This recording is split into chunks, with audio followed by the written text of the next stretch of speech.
Welcome back, ladies and gentlemen. Dr. Robinson here again to review the grade 6 New York State exam with you. So we're taking examples from the 2009 state test. So let's get going. If you need help with your homework, there's Dollar Teacher Homework Helpline at 212-777-3380, Monday to Thursdays from 4 p.m. to 7 p.m. Call them up. They're nice people. Don't forget to watch our show Math Time on Tuesdays at 4:30 p.m. to 5 p.m. on Optimum Cablevision, only in Peekskill on Channel 15. Watch our YouTube videos on, and my channel name is Dan Robinson. Please subscribe to our channel. Help us get to 1,000 subscribers. We're trying to get there. We're almost there. So help us out. Give us a thumbs up if you like what we're doing, and write us a comment if you want to help us improve and do even better. So I do right back. So let me know. Check out our latest release, PKMS Math Prep 21. It's a good movie about the pandemic. You can tweet me at drobmath1.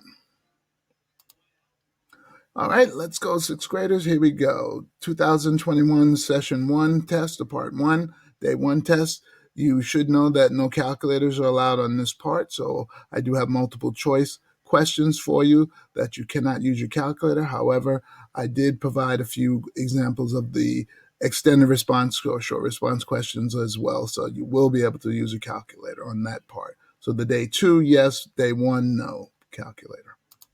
All right, so here's question number 2 from the test.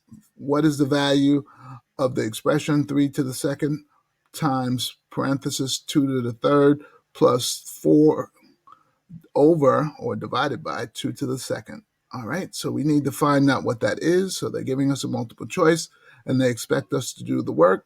So when I see all of these different operations, what I think of is the good old Pemdas, which stands for parenthesis, exponents, multiply, divide, add, and subtract. So that's the way we would solve this type of problem in order from left to right. So I'm going to start with the numerator and try to resolve that so I can divide it by the denominator. So my numerator is kind of lengthy there. 3 to the second times 2 to the third plus 4. So let's work inside the parenthesis. Inside the parenthesis, I have exponent of 2 to the third, so I'm going to expand it. That means 2 times 2 times 2. So 2 times 2 is 4. And let me bring down the next 2 to multiply. And I have 4 times 2, which is 8. So I have 3 to the second times parenthesis 8, and I have a plus 4 inside there. So my 2 to the third is now gone. Well, let's continue inside the parenthesis. Inside the parenthesis, I have 8 plus 4, which is 12. And that's inside the parenthesis. And let me put back the 3 times to the second power times the 12. Now I'm still stuck with a pair of parentheses there, so let me get that parenthesis out of the way there because I really just have a 12, so I can erase the parenthesis. I don't really need them. And I have 3 to the second times 12. So let's deal with the exponent again. So I have 3 to the second. That means 3 times 3. And 3 times 3 is 9. So I have 9, and bring this times 12. And that's going to be the top number. 9 times 12 equals 108. So my top number is really 108. And I'm going to divide that by 2 to the second power. And I know you know what that is. 2 to the second power is just 2. Is 2 times 2, which is equal to 4. So it's 108 divided by 4. And 108 divided by 4, if you take your time and do it, you can go ahead and do it that way and see what happens. 4 goes into 10 2 times. 4 times 2 is 8. and 10 minus 8 is 2. Bring down the 8, and 4 goes into 28 7 times. And 28 minus 28 is 0, so my answer would be choice D. So that was one way of dealing with it if you wanted to knock yourself out and do it that way. You could have did some cancellation there. That would have been nice to cancel out. But that's how you would do it if you wanted to work yourself hard like Dr. Rob. All right, so that's straightforward. So you'll get these kind of fractions in grade 7, so be aware they're called complex fractions, by the way. So it's just a numerator simplified over the denominator. All right, here's our next question. Which expression is equivalent to the phrase shown below? The quotient of the sum of 2t and 2, comma, and twice the cube of s. All right, we got a lot of math vocabulary in math, and we need to make sure we know it. So let's underline what's important, especially this vocabulary. So you have to know your vocabulary because you have to translate into algebra these words. So quotient is our first vocabulary word there. You should know quotient is the answer to division. So you're going to have division in there. However, you should also keep in mind it also means you have a fraction because that's how we write it in 7th grade. So there's a fraction. So I'll draw the fraction bar, and let me put in mind, since you have a fraction, they're going to be talking about a numerator. And I'm sorry, I was writing the wrong thing. So let me erase that. So we have a numerator, N-O-N-U-M, and the denominator, D-E-N. All right, so that's our fraction. So let's see what they're talking about dealing with the fraction. So the sum is another important word in math. It means there's addition. So you're talking about adding something. Now, what are they talking about adding? 2n and 2. So they're adding 2t plus 2. So that's being talked about first. If you go back to the word quotient or fraction, they're talking about first the top number of the fraction, which is the numerator. So since they're talking about it first, I'm only going to assume 2t plus 2 is my numerator. Now, notice there's a comma. We don't talk too much about ELA in math much, but when you see a comma, that means go back and pause because you missed something. So let's see what we missed.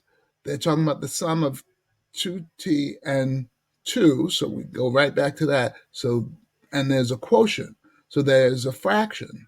So 2t plus 2. So I'm kind of thinking already that my answers A and B are not it because they're talking about a fraction first. So it's going to be either C or D. All right, let's continue. Now, twice. Twice is an interesting word in math. That means I did something 2 times. So 2 times.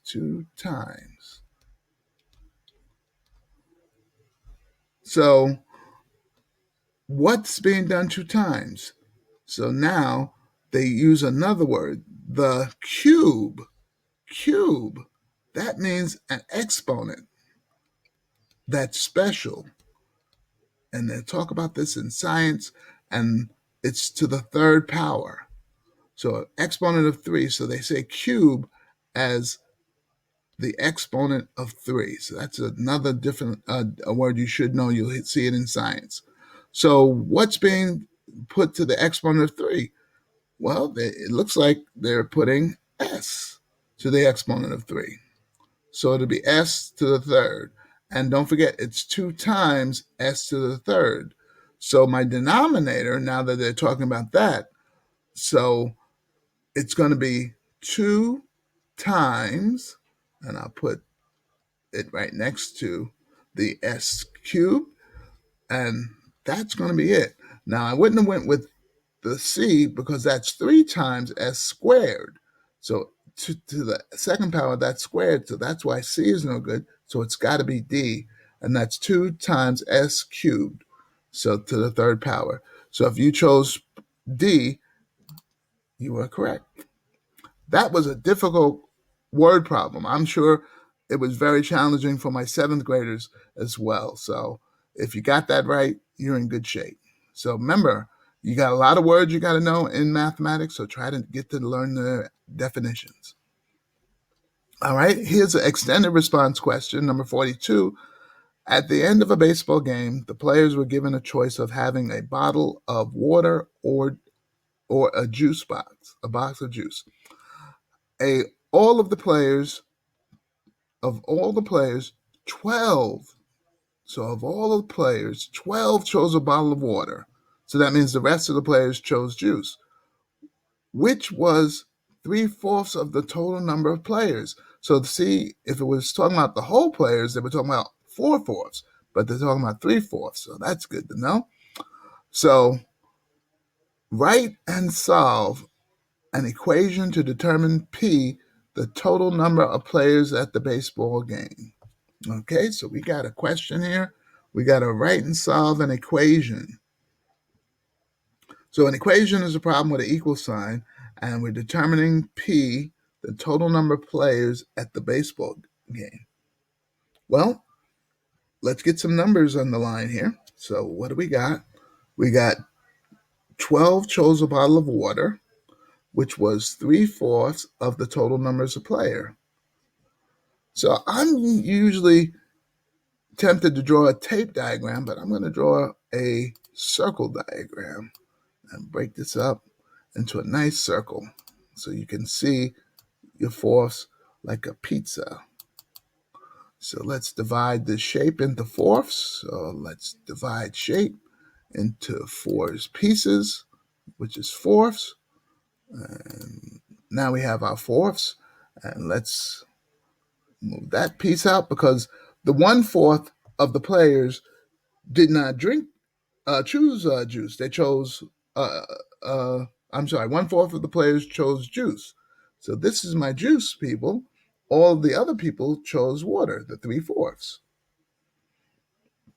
And the 3/4 of the players, 3/4 of the players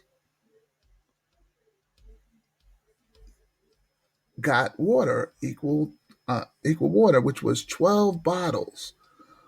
So 3/4 of the players chose water.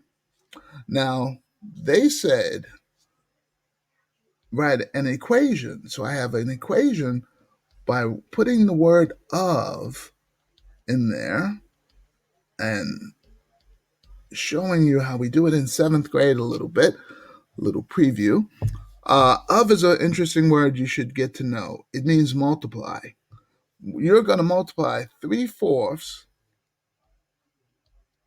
times, and I don't have to put the times sign, I'll just put the P for players, and that is equal to 12. You have just written your equation because 3/4 of the players chose water. You don't know how many players there were, so that's why they chose P. But you know, 3/4 of the total number of players chose water. So that's why we you use the P there, and that equals the number 12. But they said you had to solve that. Well, we got our equation. How do we solve that for the total number of players? Well, I'm going to do it 2 ways. First way I'm going to do it is I'm going to use this circle graph to represent the number of players. 4/4 is all of the players. So that would be all the players. But I know 3/4 chose water. So there were 12 players and 3/4 of 12. So I'm going to take the 12, just divide that by 4, by 3, I'm sorry. And let me erase that. I'm going to divide that by, no, I'm going to divide that by 3, yes. Because there are 3 parts that chose water. This part, this part, this part. So I'm going to divide it by those 3 parts. That's going to equal to 4. Why? Because that 4, and that 4 are all 1/4. 1/4 plus 1/4 plus 1/4 is 3/4. And if I divide 12 by 3, by the 3, which is the 3 parts, that'll equal 4. So each part is equal to a 4. So that's equal to each fourth. So 3/4 is 4 plus 4 plus 4. And each 1/4 is the whole circle. So 1/4 plus 1/4 plus 1/4 plus 1/4 is 4/4, which is all of the players. So I can really tell this is also going to be 4 because the whole circle is equal to 1/4. So that means the person who chose juice was also 4. So that means there were a total of 16 players. How did I get 16? Add up all the 4s. 4 plus 4 plus 4 plus 4 is 16. So that's one way if you use the tape diagram or the circle diagram to figure it out. But here's the algebraic way we do when it comes down to figuring out how do we solve for P. All right? You should know that the 3/4 is a coefficient, which means you're multiplying 3/4 times P. Since you're multiplying by 3/4, you'll do the opposite, which is divide both sides by 3/4. I'm going to divide by 3/4. And what that does, it cancels down the 3/4 to 1, little p, and I have 12 divided by 3/4. And if you remember your rules for division of fractions, you are going to multiply by the reciprocal. What do you mean reciprocal? I got to turn this fraction upside down. The second fraction gets turned upside down. That'll be, instead of 3/4, it'll be 4/3. Now I got to multiply my fractions, put a 1 underneath the 12, top times top, which is 12 times 4, which is 48. 3 times 1, which is 3. And now I can simplify. 48 divided by 3 is 16. So the total number of players is 16 players. And if you remember what we said, 3/4 was the 12 players, but plus another 12, plus another 4, is 16. So if we count up our pieces, 4 plus 4 plus 4 plus 4, that gives us a total of 16 players. So that way we can be sure we got our answer correct. So we solved our expression and wrote our equation. So the number of players is 16, and 3/4 of the players equal 12 was the equation. So this is a good question. So I hope you're understanding what's going on. If you're not sure, rewatch the video or tape again and write down your questions if you're uncertain. So let's continue on because we got a little bit more for you. All right, number 13. Carly purchased 9.5 pints of ice cream for a party. If each guest will be served exactly 3/5 pint of ice cream, what's the greatest number of guests Carly can serve? All right, well, there's a couple ways you can do this. So I got 9.5 pints of ice cream. I'm going to give one guest, I'll put over here my guest, 3/5 of the pint. So I'm going to take that away and see how much is left. Dr. Rob, this could take a while. And I don't like subtracting fractions because I got to get a common denominator and then subtract and borrow and everything. That's messy. Is there a better way? All right, well, let's look for a better way. So let's erase everything. I have my answer here. Here's my choices.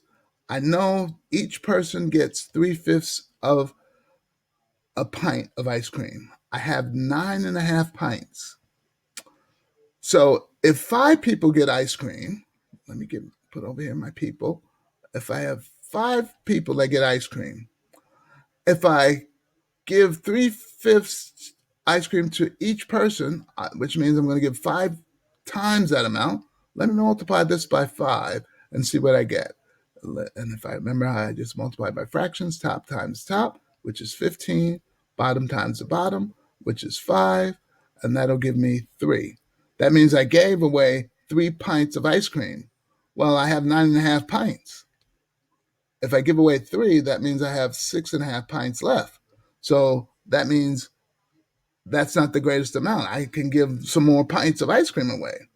So I better try a different amount of people. See about giving some more ice cream away. Let's try 9. I'll give 3/5 to 9 people. So let's try 9 people. 9 people. And let's multiply that out. 27 on the top, because 9 times 3 is 27. 5 times 1 is 5. All right, let's divide this out. And 27 divided by 5, that gives me like 5. And I got like 2 people remainder, 2/5. So wait a minute. I've given away 5 2/5 pints of ice cream? I got 9.5 pints of ice cream. And if I subtract 5 2/5, I'm going to have some more left over. That's not right, Doctor. I'm going to have like 3 and some pints. I can give more ice cream to more people. So let me try 15 people. All right. So notice I'm using the answer each time to multiply by the number of people that got ice cream. So 15 people. So let's multiply 15 times that. And I'm noticing here, I'm going to save myself a little time here. Instead of multiplying 15 times 3, which will give me 45, I'm going to cancel out the 15 and the 5, because that goes one time into it, and 3 times 3 on top gives me 9 over 1, which is 9. So now I give away 9 pints of ice cream to 15 people. Now, wait a minute. I got 9.5 pints of ice cream. If I give away 9 pints, I have a half a pint left. So 15 looks pretty good. Now, wait a minute. 16 people. Well, let's check that one. If I give away 16 3/5 ice cream to 16 people. So let's try that one. So 3/5 pints times 16 people. All right. So I can't cancel this one out. So let's multiply. 16 times 3 is 48. 48 5 times 1 is 5. Now let's simplify that. This goes 9 times. And I've got a remainder of 4/5. So let's see. And that's not 45. 3/5. 3/5. And I think that was right. 40, yes, 3/5. So let me erase that so it looks a little nicer. So I got 9 3/5 that I gave away. Wait a minute, I only got 9.5 pints. Can I give away 9 3/5? Isn't 3/5 a little bit bigger than a half? And if you think half a dollar, that's 50 cents. 3/5 is really 60 cents if you change it to a decimal. So I cannot give away that much. So that's not good. I need a little bit more ice cream. So 9.5 minus that, I'd be down negative 0.1. I need a little more ice cream. So I cannot give 16 people. I can give 15 people. So I'm going to pick choice C as my answer. So if you said C, you were correct. That was the one where we gave away 9.5. I'm sorry, we gave away 9 pints and had a half a pint left. So that was one way to look at it. Or you could have just said, hey, if I have a half a pint left, let me see, can I subtract another 3/5 from that? So you'd have to subtract fractions. So that's another way to look at it. So this problem, you had to do a little bit of work to deal with in order to figure out what's the greatest amount of people. And we deal with that in 7th grade, so get ready. So that was a good question. All right, I got another question for you, and I promise you this will be the last one. So here we got an extended response question where Winston earned $140 by selling 56 hot dogs at a concession stand at school. So he earned some money. So let's underline that for selling hot dogs, 56 hot dogs. Using the same rate. Same rate. We see that word a lot in 7th grade. That means there's a fraction. Right? Using the same rate for the cost of one hot dog, how many more hot dogs? How many more hot dogs? So there's going to be a difference. Would Winston need to sell to earn $175?